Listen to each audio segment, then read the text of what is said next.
गणपति नमः। श्री गणेश की वंदना कर, दिन के स्वामी मंगल देव श्री राम भक्त हनुमान तथा उनके स्वामी श्री राम की आराधना करते हुए, इष्ट देव का ध्यान धरते हुए, गुरुजनों को नमन करते हुए आप स्वागत है आपका वरुण स्टोर द्वारा प्रस्तुत आज के दैनिक पंचांग में। यह नित्य के भांति 5 भागों में प्रस्तुत हुआ करता है और इसमें जो डेटा लिए गए हैं वो पंचांग से लिए गए हैं। छवि और शंखनाद गूगल से ली गई है तथा कुछ तथ्य उन ग्रंथों और पत्रिकाओं को जो हमने पढ़ा है उससे ली गई। तो चलिए पंचांग की महत्ता को देखते हुए और उसे जानते हुए चलते हैं दैनिक पंचांग में और इसके पूर्व इस प्रस्तुति में की सूची जो आपके लिए उपयोगी होगा वह आपके समक्ष प्रस्तुत करते हैं। तो आज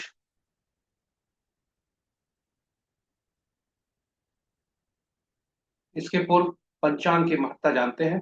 पंचांग केवल शुभ मुहूर्त जानने का माध्यम नहीं है, व्यक्ति के निर्णय क्षमता को सुदृढ़ करता है, आत्मबल बढ़ाता है। पंचांग प्रकृति और ब्रह्मांड की ऊर्जा के साथ संतुलन स्थापित करने में सहायक होता है, जिसके फलस्वरूप हम सबके जीवन में शांति, समृद्धि और सकारात्मकता का संचार होता है।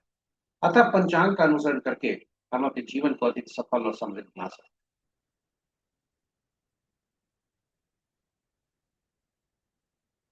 तो चलिए पंचांग की जीवन में हम भूमिका को देखते हुए हम सब पंचांग का अनुसरण करें और ताकि हमारे जीवन में शांति, समृद्धि और सकारात्मकता का संचार हो और हमारा जीवन अधिक सफल और समृद्ध बन सके। साथ ही साथ साझा करें अपने मित्रों, परिजनों और शुभेच्छुओं के संग ताकि वे भी पंचांग का अनुसरण करके अपने जीवन को शांति, समृद्धि और सकारात्मकता का संचार सुनिश्चित करते हुए अपने जीवन को अधिक सफल और समृद्ध बना सके और उनके इस प्रयास में हम एक माध्यम बनकर पुण्य के भागी बने। तो चलिए पंचांग के दैनिक पंचांग के सूची को देखते हैं। यह 5 भागों में प्रस्तुत है। पहला भाग पंचांग मुहूर्त और ग्रहों के गोचर से संबंधित है और यह इसी भाग से पंचांग और मुहूर्त को लेकर लघु पंचांग हम अलग से प्रस्तुत करते रहे हैं। दूसरा भाग नक्षत्र से संबंध है, जो चंद्रमा जन्म कुंडली में स्थायी रूप से जहां निवास कर रहे हैं, जिस नक्षत्र में निवास कर रहे हैं और आज के दिन चंद्रमा जिस नक्षत्र में गोचर कर रहे हैं वहां उसके अनुसार कैसा फल हो। यह नवतारा चक्र पद्धति पर आधारित है, बहुत ही उपयोगी, सटीक और अद्भुत पद्धति है। और इसी के पर जब हम नवतारा चक्र पद्धति पर देखते हैं तो जीवन काल के बारे में जानते हैं और तारा बल से आज के बारे में। तो इस प्रकार इस पर हम चर्चा करेंगे प्रस्तुति में। और तीसरा भाग में आपको ले चलते हैं चंद्रमा न जन्म राशि में जन्म कुंडली में जिस राशि में स्थिर रूप से वास कर रहे हैं और आज के दिन में चंद्रमा जिस राशि में है उनके अनुसार कैसा फल होगा आज का दिन। तो यह तीसरा भाग है।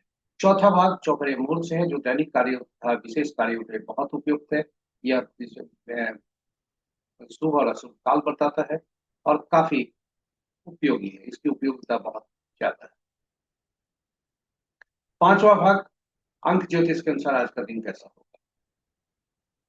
अंक की महत्ता को देखते हुए, क्योंकि जीवन से मृत्यु तक अंक हमारा पीछा नहीं छोड़ते और अंक ही हमें ऊर्जा देते। इन्हीं शब्दों के साथ हम आपको ले चलते हैं अपने पहले भाग। स्वागत है आपका दैनिक पंचांग के पहले भाग की प्रस्तुति। दिनांक 5 अगस्त 2025, माह श्रवण, पक्ष शुक्ल, शाखा संवत 1947, विश्व विक्रम संवत 2082 कलायुग और कलयुग का 5 अगस्त। आज का सूर्योदय 5:18 पर, सूर्यास्त 6:35 तक।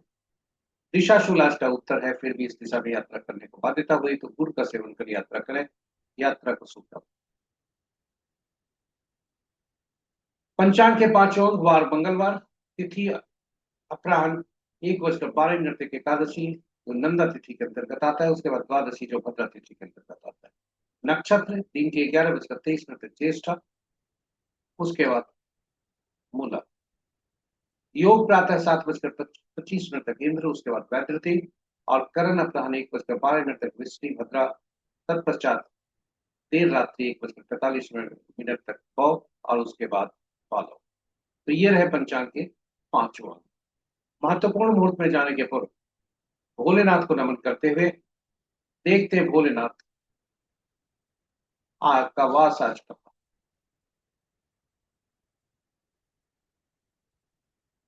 तो भोलेनाथ जब तक एकादशी तिथि है, यानी अपराह्न 1:12 तक, तब तक वे क्रीड़ा स्थल पर है, जो कि दुखदायी है।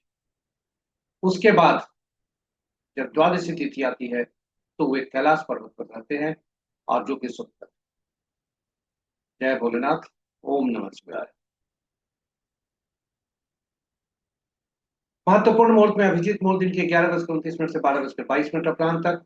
रवि जो प्रातः 5:18 से 11:23 तक। विजय मुहूर्त अपराह्न 2:08 से 3:01 तक।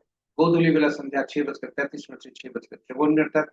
और निशिता मुहूर्त देर रात्रि 11:24 से मध्य रात्रि 16:17। रात्रि में किए जाने वाले पूजा पाठ, जब तक साधना, तंत्र मंत्र आदि के लिए निशिता मुहूर्त श्रेष्ठ हुआ था। अशुभ मुहूर्त में राहु काल अपराह्न 3:14 से 4:53 तक। गुलिक काल दिन के 11:56 से 1:35 तक। यमगंड प्रातः 8:37 से 10:16 तक। वर्ज मुहूर्त रात्रि 7:56 से 9:38 तक। और भद्रा प्रातः 5:58 से 1:12। गंडमूल प्रातः 5:18 से 5:18 तक, यानी आज के सूर्योदय से कल के सूर्योदय तक। और जब भी आज के सूर्योदय से कल के सूर्योदय तक कोई अवधि होती है तो उसे अहोरात्रि कहते हैं।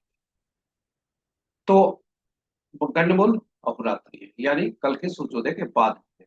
भद्रा का वास आज स्वर्ग में है, जो कि शुभ। इन्हीं शब्दों के साथ हम आपको ले चलते हैं ग्रहों की आकाशीय स्थिति पर, गोचर पर। आज चंद्रमा वृश्चिक राशि में अभी जरूर है और नीच है। यहां से निकल कर वे वृश्चिक राशि से धनु राशि में प्रवेश करें दिन के 11:22। तो साथ साथ उनका नक्षत्र परिवर्तन। शेष ग्रह पूर्वत की राशियों में है। इस प्रकार मित्र की राशि में 3 ग्रह, शत्रु की राशि में 4 ग्रह, सम राशि में 2 ग्रह, और अपनी राशि में कोई ग्रह। नक्षत्रों के अनुसार ग्रह की स्थिति को देखें तो मित्र नक्षत्र में 5 ग्रह, शत्रु नक्षत्र में 1 ग्रह, सम नक्षत्र में 2 ग्रह, और स्व नक्षत्र में शनिदेव 1 ग्रह। राशि के अनुसार सबसे ज्यादा ग्रह बुध की राशि में है, उसके बाद चंद्रमा की राशि। शुक्र की राशि में कोई ग्रह नहीं है, और शेष ग्रहों की राशि में एक एक ग्रह है। नक्षत्र में बृहस्पति राहु आपस में नक्षत्र परिवर्तन कर रहे हैं, यानी बृहस्पति राहु के नक्षत्र में, राहु राहुदेव और शनिदेव के नक्षत्र में दो दो ग्रह हैं। केतु चंद्र मंगल के नक्षत्र में कोई ग्रह नहीं है, वे स्वतंत्र ग्रह हैं। और शेष ग्रहों की नक्षत्रों में एक एक ग्रह।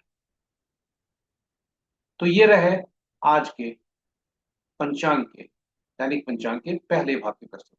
हम आपको दूसरे भाग में ले चलते हैं, जो कि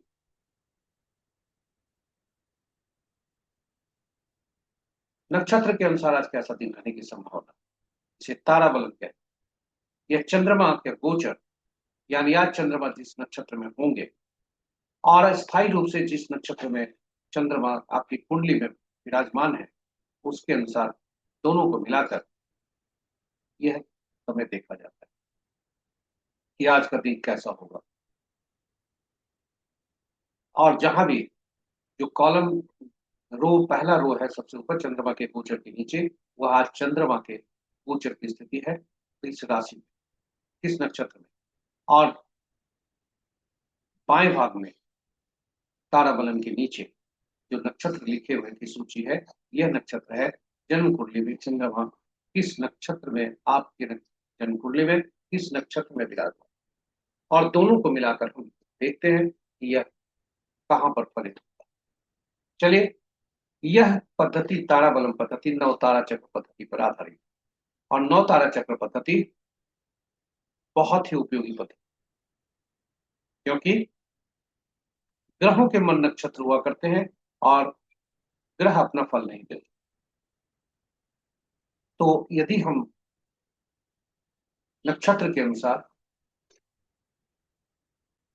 जब ग्रह अपना फल नहीं देते तो नक्षत्र का ही फल देते हैं, तो हमें यह पता चल जाता है गृह नवतारा चक्र पद्धति से कि कौन से हमारे जीवन काल में कौन से ग्रह सुखदायी होंगे, कौन से ग्रह फल कष्टदायी, चुनौती भरत देंगे। तो वैसी स्थिति में यदि हम हमें पता चलता है तो हम पहले से योजना बनाकर शुभ दशा की अवधि में हम शुभ कार्य कर सकते हैं, और अशुभ दशा की अवधि में हम अपने आप को मानसिक रूप से भी चुनौती को झेलने के लिए, चुनौती को फेस करने के लिए तैयार रखें, चुनौती का सामना करें। और जब हमें पता है कि कौन से ग्रह जीवन काल में हमारे लिए सुखदायी है, कौन से कष्टदायी है, तो जन्म कुंडली में भी यदि ग्रह शुभदायी शुभ स्थिति में भी है तो नवतारा चक्र पद्धति के अनुसार फल देते हैं, क्योंकि ग्रह के मन नक्षत्र होते हैं, नक्षत्र के अनुसार ही फल देते हैं। अब जीवन काल में हम विभिन्न लोगों से मिलते हैं,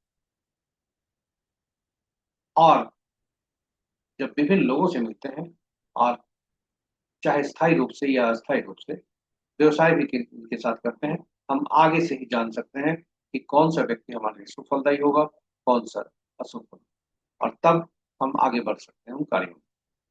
तो इस प्रकार नवतारा चक्र पद्धति काफी अद्भुत पद्धति है, सटीक पद्धति है भविष्य को के संदर्भ में, और इसीलिए हमने नवतारा चक्र पद्धति पर अलग एक प्रस्तुति वीडियो रखा है, जिसमें भगवान राम, माँ सीता तथा पवन पुत्र हनुमान की जन्म कुंडली रखकर यह सब प्रयास किया है कि उनके आपस में संबंध नवतारा चक्र पद्धति से कैसे परिणाम आते हैं, क्योंकि उनके रिश्ते इतिहास के पन्नों पर ही नहीं हर के जुबान पर। और जब यह सटीकता प्रमाणित होती है तो नवतारा चक्र पद्धति की जो फल है वह भी प्रमाणित, इसकी सटीकता भी प्रमाणित। तो चलिए, नवतारा चक्र पद्धति पर के वीडियो जरूर देखें, आपके लिए ज्ञानवर्धक और उपयोगी होगा, ऐसा हमारा विश्वास है। संक्षेप में नवतारा चक्र पद्धति पर हम बात करते हैं। कुल 27 नक्षत्र होते हैं, और 27 नक्षत्र को 3 भागों में बांटा गया, 9 नक्षत्रों का समूह बनाकर। पहला श्रेणी में पहला से 9वां नक्षत्र, दूसरे श्रेणी में 10वां से 18वां, तीसरा से 20वां से 27वां, और इस प्रकार 3 नक्षत्रों का समूह। और जब 3 नक्षत्रों का समूह बना, ग्रहों को 27 नक्षत्र होते हैं, ग्रह 9 ही होते हैं, इसलिए 27 नक्षत्रों को ग्रहों से जोड़ने के लिए प्रक्रिया की गई, और ग्रहों को महादशा के क्रम में रखा गया। यानी केतु देव पहला ग्रह बने, शुक्रदेव दूसरा, सूर्यदेव तीसरा, चंद्रदेव चौथा, मंगल पांचवा, राहु छठा, बृहस्पति सातवां, शनि आठवां, बुध नौवां।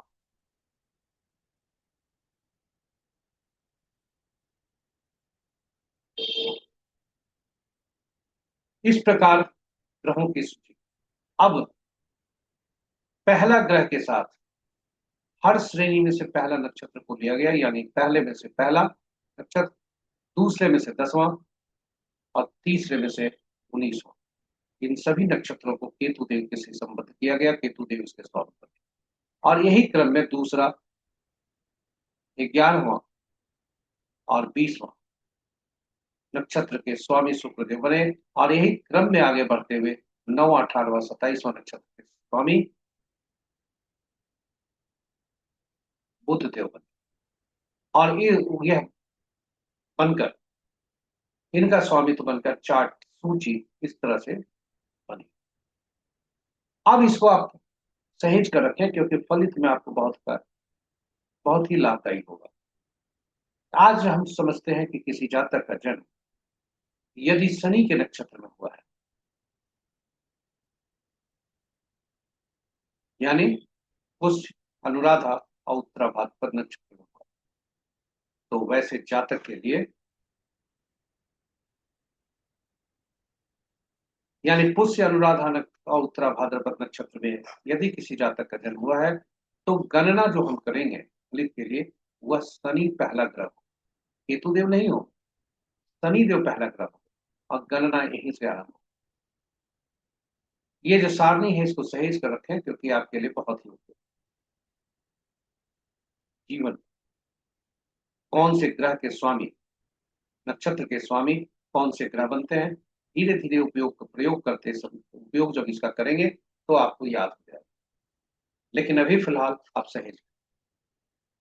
तो पहला ग्रह बने जीवन के, मान लीजिए जन्म हमारा अनुराधा के नक्षत्र में हुआ है, तो 17वां नक्षत्र होता है और शनि देव हमारे स्वामी बनते हैं।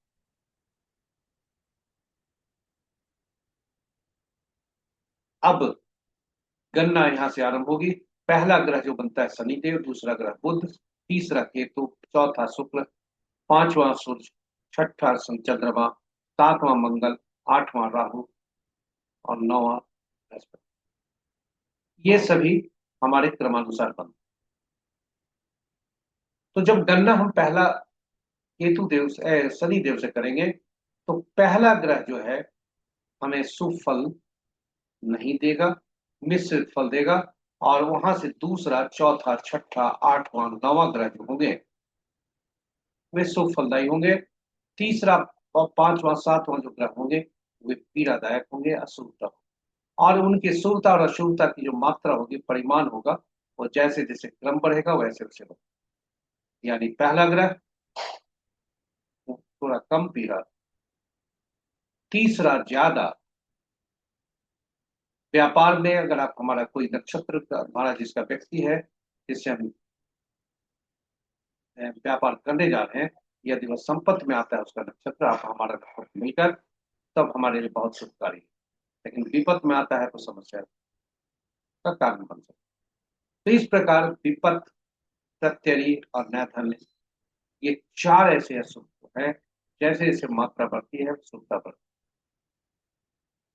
तो जातक के लिए जिसका जन्म शनि के नक्षत्र में हुआ है, उनके लिए बुध, शुक्र, चंद्रमा, राहु और जुपिटर, बृहस्पति, ये शुभ फलदायी होंगे। क्योंकि ये दूसरे, चौथे, छठे, आठवें और नौवें ग्रह बनते हैं। गणना हमने शनि से आरंभ की और वहां से चलकर बुध दूसरा ग्रह, शुक्र चौथा ग्रह, चंद्रमा छठा ग्रह, राहु आठवां ग्रह, नौवां ग्रह बृहस्पति। इसके विपरीत तीसरा ग्रह केतु देव बने, पांचवां सूर्य देव और सातवां मंगल।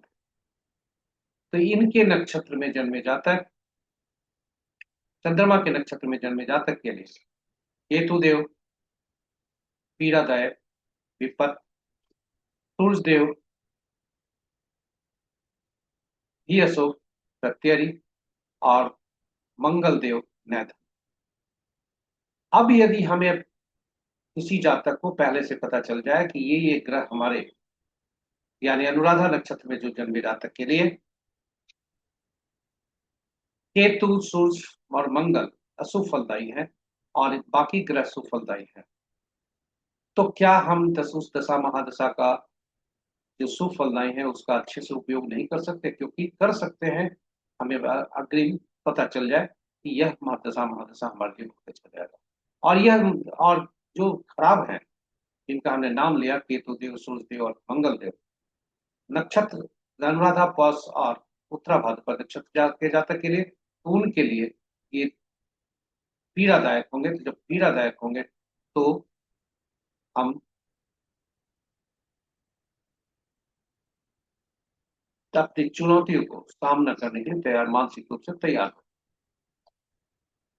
और पीड़ा को आसानी से झेल लेते हैं। लेकिन नैधन्य जब भी होता है तो पीड़ा बहुत असह्य होती है और यहाँ तक कि कहा गया जातक को मृत्यु भी हो सकती है। इसलिए नैधन्य के मुहूर्त में भी और वह उसकी महादशा में बहुत सावधान रहना है नैधन्य ग्रह।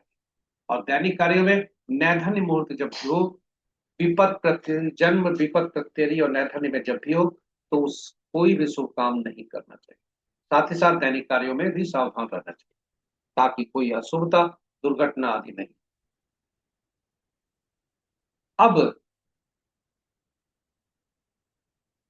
हम जन्म कुंडली में जब हम हमें ग्रहों की स्थिति पता चल गई, कौन शुभ है कौन अशुभ है, तो जन्म कुंडली में कौन से ग्रह हमें किस भाव के अच्छे परिणाम नहीं मिलेंगे, यह जान सकते। साथ ही साथ शनि के नक्षत्र में जन्मे जातक के लिए अश्विनी माघा मूला कृतिका उत्तरा फाल्गुनी उत्तराषाढ़ और मृगशिरा चित्रा, ये सभी नक्षत्र उनके लिए अशुभ फलदायी होंगे। तो ऐसे जातक जिनका जन्म इन नक्षत्रों में हुआ है उससे जुड़ेंगे तो समस्या तो उत्पन्न होगी ही। इसलिए अग्रिम में पता चलता है कि कौन से नक्षत्र कौन से ग्रह हमारे लिए शुभ हैं, और उसी तरह से हम यह पता कर सकते हैं कि कौन सा नक्षत्र हमारे लिए, ये जन्मे जातक हमारे लिए पीड़ादायक लेकर आ सकता है। और जब पीड़ा के बारे में पहचान, क्योंकि पहचानना जरूरी है, समस्या जब होती है तो हम विचलित होते हैं, और इस विचलितपन से हम बच सकते हैं, अपने आप को डिप्रेशन से, स्ट्रेस से अपने आप को बचा सकते हैं। इन्हीं शब्दों के साथ हम आपको ले चलते हैं नवतारा चक्र पद्धति पर। आप देखें उन हमारी पोस्ट को विस्तार से, अब आपको समझ में आ जाएगा और उसका उपयोग करें। सारणी को सहेज कर रखें। अब हम आपको ले चलते हैं नवतारा चक्र पद्धति पर से ताराबलम पर। ताराबलम के अनुसार आज का दिन कैसा होगा? तो चंद्रमा आज ज्येष्ठा नक्षत्र से भ्रमण कर रहे हैं, उसके बाद वे मूला नक्षत्र में आएंगे। तो यदि जातक का जन्म भरणी पूर्वा फाल्गुनी या पूर्वाषाढ़ नक्षत्र में हुआ है, तो पहला भाग मित्र का है, दूसरा भाग अति मित्र का। इनके लिए आज का दिन दोनों समय अवधि जो है, यानी 11:23 तक, जब वे ज्येष्ठा नक्षत्र में होंगे चंद्रमा, और जब मूला नक्षत्र में जाएंगे, दोनों अवधि शुक्र के जातक के लिए शुभ है, क्योंकि यह 8वां और 9वां ग्रह बन के आ रहे हैं। वहीं पूर्वाषाढ़ पुनर्वसु विशाखा पूर्वा भाद्रपद के जातक के लिए पहला अवधि जो होगा विपत का होगा, दूसरा क्षेम का। इस प्रकार हम जान सकते हैं कि चंद्रमा का गोचर का फल क्या है आज का, और आज का दिन कैसा है। और जब भी जन्म विपद प्रत्यय और नैधन्य में आज का दिन पड़े, तो ऐसे जातक को, जिसका आज का दिन ऐसी स्थिति में पड़ता है, तो विशेष शुभ कार्य को टालना चाहिए, या तो पहले करना चाहिए या इस अवधि की समाप्ति के बाद करना चाहिए। तो इन्हीं शब्दों के साथ हम आपको अगले भाग में ले जाएं। इसके पहले आप जानना जरूर चाहेंगे कि इसका उपाय क्या है, तो आपको बता दें, उपाय जो भी है वो सटीक नहीं है, प्रमाणिकता नहीं है, इसलिए रिस्क नहीं लेने की सलाह दी जाती है। आप रिस्क न लें, उस मुहूर्त को, उस अवधि को टाल लें, या तो पहले कार्य कर लें या बाद में करें। फिर भी कुछ लोगों का कहना है कि कुछ तो उपाय होगा, तो बहुत विषम परिस्थिति में आप उपाय जानकारी हेतु आप रख सकते हैं, किंतु इसकी प्रामाणिकता हम नहीं देते, हम सलाह नहीं देते इसका उपयोग करें। जन्म तारा में यदि प्रकाश का दिन पड़ता है तो पीला कद्दू पत्ते वाली सब्जी का दान, विपत में गुड़ का दान, प्रत्यय में नमक का दान, और नैधन्य में है तो प्याज मुहूर्त है, फिर भी बहुत ही मजबूरी हुआ तो तिल सहित स्वर्ण का दान। यह हमने कहीं पढ़ा, तो वहां से संकलित किया और आपके लिए प्रस्तुत कर रहा हूं, लेकिन उपयोग न करें यही सलाह देते, क्योंकि इसकी प्रमाणिकता अपुष्ट, कन्फर्म नहीं। इन्हीं शब्दों के साथ हम आपको ले चलते हैं चंद्रमा जिस राशि में गोचर करेंगे उसके अनुसार कैसा हो। तो आज चंद्रमा पकड़ी, चंद्रमा मार्गी है, मार्गी तो चंद्रमा रहते ही है, सूर्य और चंद्रमा वृश्चिक राशि में रहकर नीच की अवस्था में है, और यहां से निकलकर दिन के 11:23 पर निकलेंगे और वृश्चिक राशि में जाएंगे, ऐसा धनु राशि में जाएंगे। तो दो राशियों का आज फल क्या होगा? तो इसे चंद्र बलम कहते हैं। तो जब चंद्रमा राशि परिवर्तन के पूर्व वृषभ मिथुन कन्या वृश्चिक मकर और कुंभ राशि के लिए उत्तम फल देंगे, वैसे संकेत मिल रहा है। और तत्पश्चात जब चंद्रमा धनु राशि में होंगे तो मिथुन कर्क तुला, कुंभ और मीन राशि के जातकों के लिए शुभ फलदायी। यहाँ आपको बताते चले कि जो प्रतिफल है अपनी चंद्र राशि के अनुसार देखें, यानी जन्म कुंडली में चंद्रमा जिस राशि में है उसको देखें, न कि लगन कुंडली से देखें। हो सकता है चंद्रमा यदि लगन में है तो फिर लगन की राशि को देख सकते हैं, लेकिन चंद्रमा जिस राशि में है उसी के अनुसार आप देखें। और यह चंद्रमा का जन्म कुंडली में स्थायी रूप से जो राशि में है उससे, और आज चंद्रमा जिस राशि में भ्रमण कर रहे हैं उससे, दोनों को मिलाकर यह सारणी बनी है और उसी को हम निकाल कर आपके समक्ष प्रस्तुत करें। तो चलिए आज इतना ही। कल पुनः हम नई प्रस्तुति के साथ आएंगे, और तब तक चौथे चौथे भाग में आपको ले चलते हैं। चौथे भाग में यह बताता है कि कौन सा मुहूर्त शुभ फलदायी है, कौन सा मुहूर्त अशुभ फलदायी है, कौन सा काल हमारे लिए शुभदायी है, कौन सा काल अशुभदायी है। किसी भी शुभ काम को करने के लिए इसका उपयोग किया जाता है, और चाहे वो पूजा पाठ हो या नया कार्य, दैनिक कार्यों के लिए भी काफी उपयुक्त है। कोई व्यक्ति यदि उचित मुहूर्त नहीं देखना चाहता हो या नहीं देख पाया हो तो कम से कम शुभ कार्य करने के समय चौघड़िया जरूर देखें। संक्षेप में बताते चले, चूंकि चौघड़िया की उपयोगिता काफी अधिक है इसलिए चौघड़िया के पर हम अलग वीडियो डाले हैं, पोस्ट किए हुए हैं। चौघड़िया की उपयोगिता हिंदी में, यूटिलिटी ऑफ चौघड़िया इन अंग्रेजी में। तो सब कुल 8 चौघड़िया दिन के होते हैं, 8 चौघड़िया रात के होते हैं, किंतु सप्ताह के दिन 7 ही होते हैं, इसलिए 7 ही चौघड़िया का नामकरण हुआ। और प्रतिदिन जो आरंभ का सूर्योदय के समय का जो चौघड़िया होता है, आदि का चौघड़िया होता है, वही अंत का चौघड़िया हुआ करता है। दिन रात्रि के आरंभ में भी जो आदि का चौघड़िया होता है वही रात का। इस प्रकार 7 चौघड़िया हुए। 7 चौघड़िया को 7 साप्ताहिक दिनों से संबद्ध किया गया, और ये 7 साप्ताहिक दिन के ग्रह स्वामी अलग अलग 7 ग्रह, इसलिए सभी चौघड़िया का संबंध 7 ग्रहों से होता है। और ये 7 ग्रह विशेष कार्य करने के लिए उपयोगी होते हैं, अधिकृत होते हैं, इसलिए 7 चौघड़िया विशेष कार्य करने के लिए उपयोगी हुआ करता है। सामान्य कार्य के लिए उपयोगी अनुपयोगी तो होता ही है, किंतु विशेष कार्य करने के लिए काफी उपयोगी। दिन का चौघड़िया काल काल वेला, वार वेला और राहु काल से ग्रसित हो सकता है। रात्रि का चौघड़िया काल रात्रि से ग्रसित हो सकता है। और जब भी अशुभता से व्याप्त हो, तो जो भी चौघड़िया अशुभता से व्याप्त हो तो उस चौघड़िया को त्याग करना चाहिए, उसका शुभ रूप में शुभ काम नहीं करना चाहिए, क्योंकि शुभ फल की गारंटी नहीं, अशुभता की कुछ ज्यादा हो सकती। तो आज का चौघड़िया देख, आज का चौघड़िया मंगल दिन है, रोग चौघड़िया से आरंभ होता है, रोग चौघड़िया से समाप्त होती है। और रात्रि का चौघड़िया काल चौघड़िया से आरंभ होता है, काल चौघड़िया से समाप्त होता है। दिन के चौघड़िया में उद्वेग चौघड़िया वारवेला से ग्रसित है, काल चौघड़िया कालवेला से ग्रसित है, शुभ चौघड़िया जो 3:14 से 5:53 संध्यात में है वह राहु काल से ग्रसित। रात्रि के चौघड़िया में लाभ चौघड़िया जो 7:53 से 9:14 रात्रि तक है, तो वह काल रात्रि से ग्रसित। तो इन चौघड़िया का वो जो है त्याग करना चाहिए, बेस और बाकी चौघड़िया का उपयोग करना चाहिए। इन्हीं शब्दों के साथ हम आपको ले चलते हैं 5वीं प्रस्तुति। अंक ज्योतिष के अनुसार आज कैसा दिन रहने की संभावना है। अंक ज्योतिष में हम अंकों की आजकल हमारे जीवन में अहम भूमिका है, पहले भी थी, लेकिन आज चूंकि हम अंकों को बहुत ज्यादा प्रयोग कर रहे हैं मोबाइल के रूप में आदि आदि, तो अंकों का वाइब्रेशंस जो उसका उससे जो हमारी ऊर्जा प्राप्त हो रही है वह काफी अधिक और काफी उपयोगी, इसलिए अंकों का अध्ययन आजकल विशेष रूप से भी चल रहा है। अंक ज्योतिष के अनुसार अंक एकल अंक में जो अंक होते हैं वही उपयोगी होते हैं, 1 से 9 तक को अंक को लिया जाता है।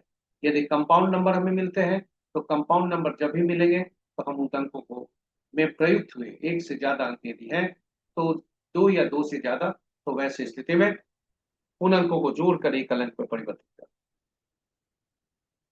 शून्य को गणना में नहीं लिया जाता है, क्योंकि शून्य अनिश्चितता को दर्शाता है। और ये सारे अंक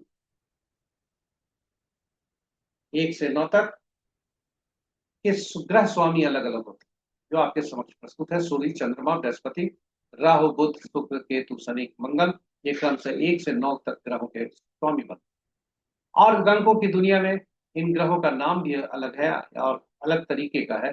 एक राजा, दो रानी, तीसरा गुरु, चौथा शरारती तत्व, पांचवा राजकुमार, छठा मंत्री, सातवां धर्मगुरु, आठवां अधीनस्थ, अपने से नीचे तबके के लोग, और न्यायाधीश, नौवां सेनापति, डॉक्टर और पुलिस। एक नंबर राजा को भी कहा जाता है, सरकार को भी कहा जाता है। अब हमें दो अंक तरह के अंक मिलते हैं, एक डायनेमिक, एक स्टैटिक। स्टैटिक डेटा, स्थिर डेटा वो होता है जो हमें ईश्वर द्वारा प्रदत्त होते हैं, और वो इस उन्हीं डेटा से कुछ अंक, उन्हीं अंकों से कुछ और अंक निकलते हैं। उदाहरण स्वरूप जन्म तिथि, हमारे जन्म दिनांक जो तिथि है वह हमारे लिए ईश्वर द्वारा प्रदत्त है, जिसमें तिथि, वर्ष और माह होता है। इनमें जन्म तिथि और माह में दो दो दो अंकों, एक और दो या दो अंकों का प्रयोग होता है, और वर्ष में चार अंक। तो जब हम तिथि के अंकों को जोड़ते हैं और एकल अंक में परिवर्तित करते हैं तो उसे हम मूलांक कहते हैं, ड्राइवर कहते हैं, भाग्यांक कहते हैं जब सभी को जोड़ते हैं, यानी तिथि, माह, वर्ष को, और फिर उसे हम एकल अंक में परिवर्तित करते हैं तो वो भाग्यांक कहलाता है।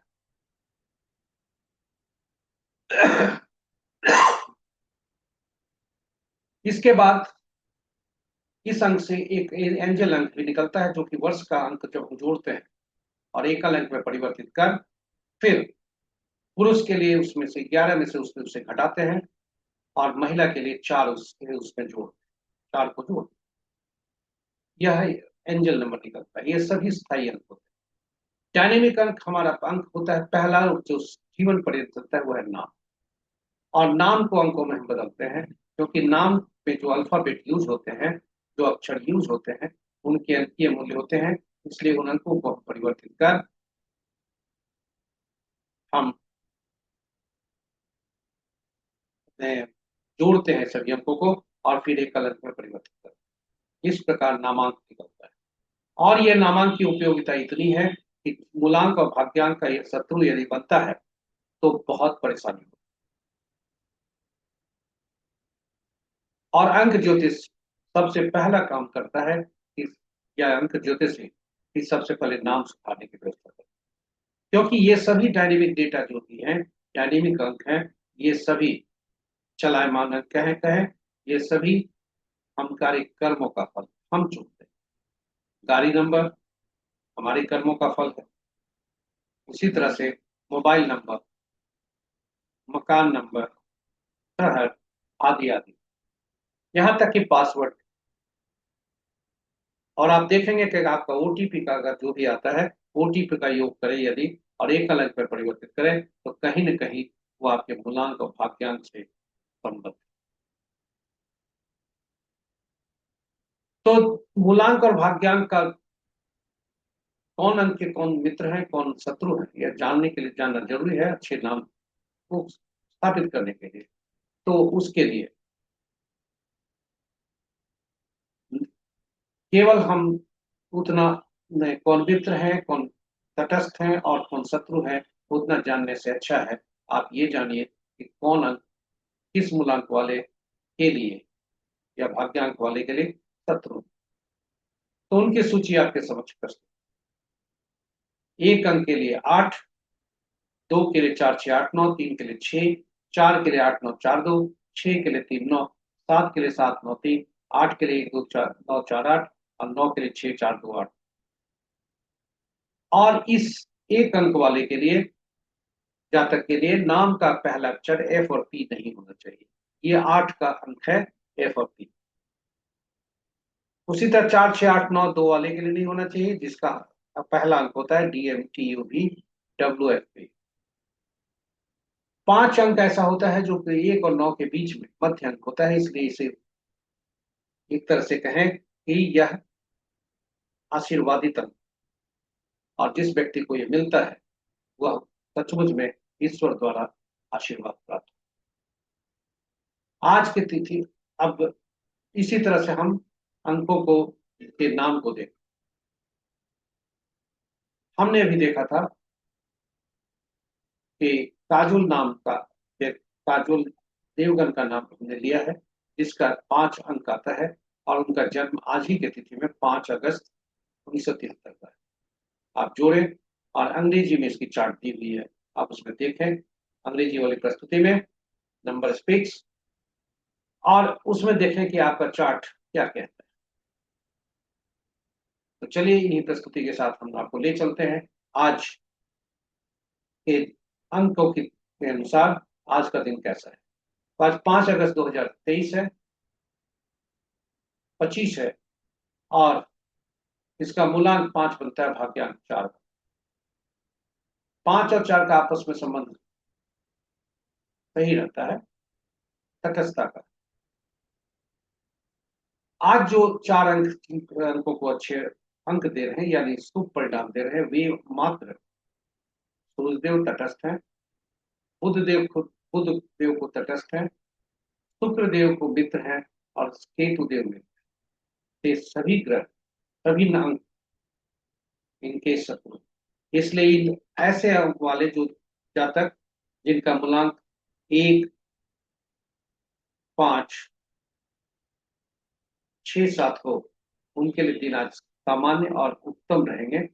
तेज मूलांक वाले जातक जिनका मूलांक 2, 3, 4, 8 और 9 हो, उनके लिए परेशानी भरा हो सकता है। तो कृपया ध्यान दें, ऐसे लोग जिनका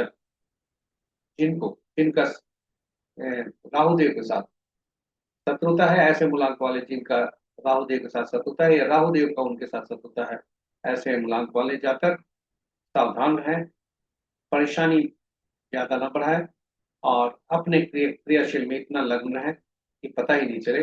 नहीं तो स्ट्रगल हो सकता है, डिप्रेशन हो सकता है, मार्केटिंग में लॉस कर सकते हैं, घरों में स्ट्रगल हो सकता है, दर्शकों पर